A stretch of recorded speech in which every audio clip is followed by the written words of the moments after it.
Un avion peut peser des dizaines de tonnes, et pourtant, il décolle, monte dans le ciel et vole pendant des heures. Comment un objet aussi lourd peut-il rester dans les airs? La réponse ne se trouve pas dans le moteur, mais dans un élément essentiel, l'aile de l'avion.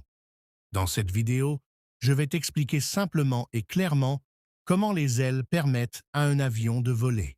Les ailes ne sont pas plates. Elles ont une forme spéciale appelée profil aérodynamique.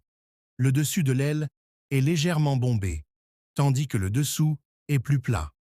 Quand l'avion avance, l'air circule autour de l'aile. L'air passe plus vite au-dessus de l'aile qu'en dessous.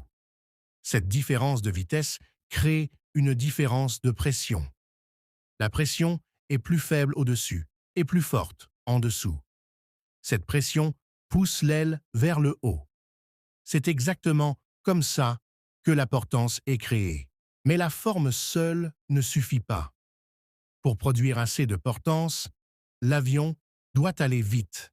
C'est pour cette raison qu'il accélère fortement sur la piste. Plus l'avion va vite, plus l'air circule rapidement autour des ailes et plus la portance augmente. À un moment précis, la portance devient plus forte que la gravité et l'avion décolle. Sur les ailes, il existe aussi des parties mobiles appelées les volets. Ils se déploient lors du décollage et de l'atterrissage. Les volets augmentent la surface de l'aile et permettent à l'avion de produire de la portance même à basse vitesse. Grâce à eux, l'avion peut décoller et atterrir en toute sécurité. Les ailes d'un avion ne sont pas de simples morceaux de métal. Elles sont le résultat de lois physiques précises et de décennies d'ingénierie. Grâce aux ailes, l'homme a réussi l'un des plus grands exploits de son histoire, voler.